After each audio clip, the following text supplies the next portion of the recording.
وہ اللہ قرآن کے علاوہ ہمیں کہیں بھی نہیں ملتا. کسی آسمانی کتاب میں, کسی مذہبی کتاب میں ہمیں ملتا ہی نہیں ہے. جو والا ملتا ہے وہ اللہ لگتا نہیں ہے دیکھنے سے, سننے سے.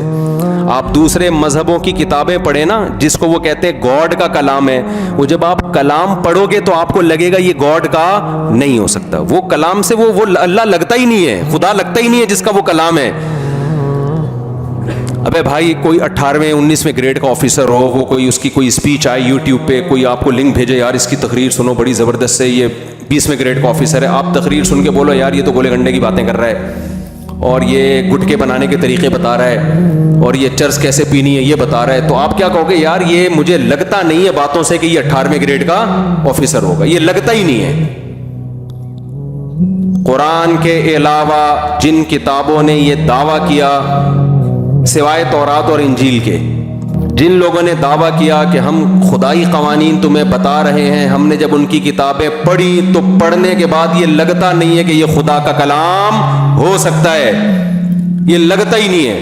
ان کا سب سے بڑا فالٹ یہ ہے کہ اس میں خدا کے علاوہ کسی اور کی عبادت سکھائی جا رہی ہوتی ہے. دنیا میں کوئی بھی غیرت مند شخص یہ برداشت نہیں کرتا, کوئی باپ برداشت نہیں کرتا کہ میں اپنی اولاد کو کسی اور باپ کے طور پہ انٹروڈکشن کرواؤں. میں کوئی برداشت کر لے گا باپ یہ؟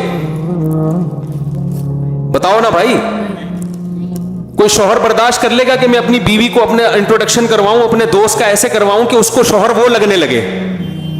ہے بھائی, کبھی بھی نہیں ہوگا. تو خدا ایسا اپنا تعارف کروائے گا کہ لوگ عبادت میں بتوں کے سامنے جھکنا شروع کر دیں, ان سے مانگنا شروع کر دیں؟ یہ تو بتوں کی کتاب ہو سکتی ہے, یہ خدائی کتابیں نہیں ہو سکتی. آج اللہ نے اسلام کو سمجھنا اتنا آسان کر دیا ہے نا, اتنا آسان. اسلام کی حقانیت کو سمجھنا جتنا آج آسان ہے شاید اس سے پہلے کبھی بھی نہیں. کمپیئر کر لیں آپ, جو اسلام کے مقابلے میں تحریکیں ہیں, دعوتیں ہیں, نظریات ہیں, اس کو اور اسلام کو مقابلے میں لا کے رکھیں گے, 2 اور 2 4 کی طرح سمجھ میں آئے گا کہ اسلام کے سوا کوئی دین فطرت نہیں ہے, کوئی برحق مذہب نہیں ہے. جب چیزوں کو کمپیئر کیا جاتا ہے نا دوسرے سے, پھر حقیقت کھلتی ہے. دیکھو ایک مثال دیتا ہوں میں. آپ کسی کے بارے میں یہ فیصلہ کرنا چاہتے ہیں کہ یہ سخی ہے یا کنجوس, تو کنجوس کی کوئی اسپیسیفک ڈیفینیشن ہے؟ کوئی کسی کتاب میں پڑھی آپ نے؟ کوئی اسپیسیفک ڈیفینیشن نہیں ہے نہ سخی کی. اس میں سخاوت, سخی کو پہچانا جاتا ہے کنجوسوں کو دیکھ کے کہ یار اس قوم میں یہ لوگ اتنا خرچ کرتے ہیں لیکن ان میں یہ والا آدمی اس سے ڈبل خرچ کر رہا ہے. تو جب کمپیئر کریں گے تو آپ کو پتا چلے گا یہ سخی ہے اور یہ کنجوس ہے. تو اسلام کی جو تعلیمات ہیں, اسلام کے جو نظریات ہیں, اسلام نے جو دعوے کیے ہیں, ان دعووں کو, ان نظریات کو, ان تھیوریز کو آپ جب کمپیئر کریں گے دوسرے مذہبوں کے ساتھ یا ان لوگوں کے ساتھ جو لا مذہب ہیں, جو مذہب کو سرے سے مانتے ہی نہیں ہے, جب آپ کمپیئر کریں گے نا, آپ بولیں گے بھائی اسلام کے علاوہ ہمارے پاس سیدھے راستے پر چلنے کا, اسلام کے علاوہ کوئی آپشن ہے ہی نہیں, ہے ہی نہیں کوئی آپشن, چھوڑا ہی نہیں اللہ تعالیٰ نے, کسی کو پنپنے ہی نہیں دیا. تو پہلے یہ عقیدہ بنائیں کہ ہمیں کسی نے پیدا کیا ہے, وہ پیدا کرنے والا اللہ ہے. کیوں؟ اس کی دلیل کہ اس رابطہ بندوں کے ساتھ کس کا ہے؟ اللہ کے علاوہ کسی کا رابطہ ہی نہیں ہے. ہم اس اللہ کو مانتے ہیں جس نے آدم علیہ السلام کو بھیجا, جس نے ابراہیم علیہ السلام کو بھیجا, جس نے موسیٰ علیہ السلام کو بھیجا, جس نے پوری سورہ یوسف نازل کر دی اور یوسف علیہ السلام کے واقعات سنائے, جس نے شعیب علیہ السلام کے واقعات سنائے, جس نے صالح علیہ السلام کے, ہود علیہ السلام کے, لوط علیہ السلام کے, اسحاق علیہ السلام کے, پورے کہ میں نے اپنے نمائندے دنیا میں بھیجے ہیں اپنے بندوں کو اپنا پیغام پہنچانے کے لیے. ایک نمائندہ نہیں, ہزاروں لاکھوں نمائندے اس نے بھیجے جن کی ہسٹریاں, جن کی تاریخیں آج محفوظ ہیں. پوری دنیا میں جائیں آپ کو ان کی تاریخیں ملیں گی. میں جب ابھی اٹلی سے ہو کر آیا ہوں, عیسائیوں کا ملک ہے لیکن میرے دل میں اسلام کی محبت بڑھ گئی. کیوں؟ دیکھو جب آپ ہسٹری پڑھتے ہیں نا تو آپ کو 3 بڑی بڑی حکومتیں دنیا میں نظر آتی ہیں جنہوں نے پوری دنیا میں راج کیا ہے. ماضی کی طرف جائیں گے تو آپ کو یہودی ملیں گے. ان کی بہت بڑی خلافت تھی. ہسٹری بھی یہ بتاتی ہے, قرآن بھی یہ بتاتا ہے, انجیل بھی یہ بتاتی ہے, تورات بھی یہ بتاتا ہے. تبھی تو یہودی اسرائیل کے پیچھے لگے ہوئے ہیں نا, اسرائیل میں, تاکہ ہمارا ماضی واپس لوٹ آئے. بہت بڑے خطے پر کس کی حکومت تھی؟ یہودیوں کی. اس پر سب متفق ہیں. گریٹ امپائر یہودی تھے. آپ بتاؤ, یہودی کے بعد عیسائی آئے. اتنی بڑی خلافت یہودیوں کی دنیا کے اکثر آباد حصے پر, اللہ نے وہ یہودیوں سے چھین کے کس کو دے دی؟ عیسائیوں. اگر یہ قوم پرستی کی جنگ ہوتی نا تو چھوٹے چھوٹے ملکوں نے وجود میں آنا تھا. اتنی بڑی خلافت اور ریاست نے وجود میں نہیں آنا تھا. اس کا مطلب کیا کہ یہودیوں کی جو اتنی بڑی حکومت دنیا میں قائم ہوئی, قومیت کے نعرے پہ نہیں ہوئی, ایک نظریے کے نعرے پہ ہوئی.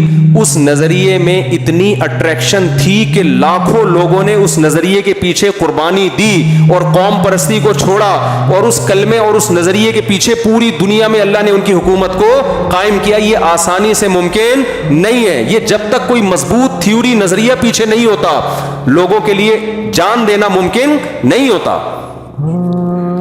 قومیت کا نعرہ تو ہٹلر نے لگایا تھا نا, چند ملکوں پہ قبضہ کر کے رشیا میں گیا تو پٹ پٹا کے واپس آ گیا وہاں سے. سمجھ میں آ رہی ہے نا بات؟ اس نے قومیت کا نعرہ لگایا تھا. تو قومیت کے نعرے چلتے نہیں ہیں کیونکہ قومیں مختلف ہوتی ہیں, وہ اس نعرے پہ تھوڑی جمع ہوں گی. رشین کہیں گے تیری قوم جرمن ہے, ہماری رشین ہے, ہم کیوں تجھے مانے بھائی.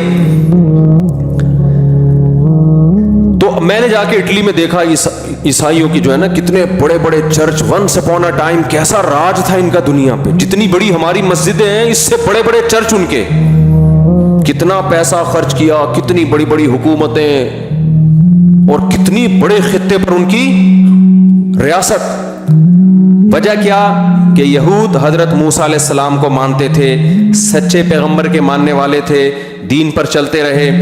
اللہ نے ان کے ذریعے پوری دنیا میں دین کو نافذ کیا. پھر دنیا میں عیسائیت آئی. عیسائی چونکہ حضرت عیسیٰ علیہ السلام سچے پیغمبر کو مانتے تھے, تھوڑے سے تھے, لیکن اللہ نے یہودیوں سے لڑوا کے ان کو, یہودیوں کی گریٹ امپائر, گریٹ حکومت کا خاتمہ کر کے خلافت کس کی قائم کر دی دنیا میں؟ عیسائیوں کی. عیسائیوں کے بعد اسلام آیا. اسلام جب آیا, مکہ میں ایک یتیم پیغمبر صلی اللہ علیہ وسلم جو نہ لکھنا جانتے نہ پڑھنا جانتے, کوئی یونیورسٹی نہیں مکہ میں, کوئی دینی کوئی تعلیم کا ذریعہ نہیں, لکھنے پڑھنے سے آری لوگ. اور ادھر روم جو تھے ان کی اتنی بڑی خلافت تھی, وہ لکھنا بھی جانتے تھے, پڑھنا بھی جانتے تھے, مذہب کو فالو کرتے تھے. لیکن اللہ نے آخری نبی صلی اللہ علیہ وسلم کو بھیجا مکہ میں جہاں پانی نہیں ہے. ان کو قرآن ان پہ نازل ہوا, اور عرب کے وہ بدو جن پہ کوئی حکومت کرنا پسند نہیں کرتا کہ ان میں مینجمنٹ کے علاوہ سب کچھ ہے, ان کو جوڑا نہیں جا سکتا, جس کو قرآن نے بیان کیا لو انفقت ما فی الارض جمیعا, اے محمد صلی اللہ علیہ وسلم اگر پوری دنیا کی دولت بھی آپ ان پہ خرچ کر دیتے, ان کے دلوں کو آپ جوڑ نہیں سکتے تھے. ولکن اللہ الف بینہم, اللہ نے ان کے دلوں کو اس کلمے کی برکت سے جوڑ دیا ہے. تو کتنی زبردست قربانیاں انہوں نے دی ہیں, اور قوم پرستی کا کیسا خاتمہ کیا ہے. ہمارے نبی صلی اللہ علیہ وسلم کی جنگ سب سے پہلے عرب کے خلاف ہوئی ہے, حالانکہ آپ عربی تھے. غزوہ بدر ہوئی ہے نا پہلے, ادھر بھی عرب ادھر بھی عرب, اور پھر عرب میں آپ صلی اللہ علیہ وسلم کی جنگ قریشیوں کے خلاف ہوئی ہے جو آپ کا خاص قبیلہ تھا. پھر قریشیوں میں بنو ہاشم کے خلاف ہوئی ہے جو اس قبیلے در قبیلہ جو آپ کا خاص قبیلہ ہے. آپ اپنے چچا پھوپھی زاد بھائیوں سے آپ کی سب سے پہلے جنگ ہوئی ہے. اس میں اسلام نے اس کانسیپٹ کا جو ہے نا جڑ سے اکھاڑ دیا کہ قوم پرستی کی اسلام میں جنگ کا تصور نہیں ہے. زمین پہ حکومت ہوگی, لڑائی ہوگی, ایک نظریے کے پیچھے. وہ نظریہ کیا ہے؟ ہم خدا کو, اس کے پیغمبروں کو ماننے والے ہیں, اور دنیا میں اللہ کے احکامات کو ہم اپنے اوپر بھی نافذ کریں گے, دنیا میں بھی نافذ کریں گے. اس نظریے میں اتنی پاور, اتنی طاقت, خدا کی قسم کسی معاذ اللہ نقل کفر کسی جھوٹے نبی کو فالو کرنے والے اتنی بڑی قربانیاں نہیں دے سکتے. تھوڑے عرصے میں, انگریز لکھتے ہیں یہ بات کہ دنیا حیران ہے کہ اتنے تھوڑے سے عرصے میں, حضرت عمر کا جب دور حکومت آیا ہے 22 لاکھ مربع میل پر مسلمانوں کی حکومت قائم ہو چکی تھی. کتنے بڑے حکومت. میں دنیا میں جہاں بھی گیا ہوں نا, جب ان کی ہسٹری پڑھی ہے پتا چلا یہاں صحابہ کرام آ چکے تھے. دنیا میں آپ جہاں بھی جاؤ, ناروے جو ہے نا، ناروے جو بالکل دنیا کا آخری کنٹری ہے، اس کا بھی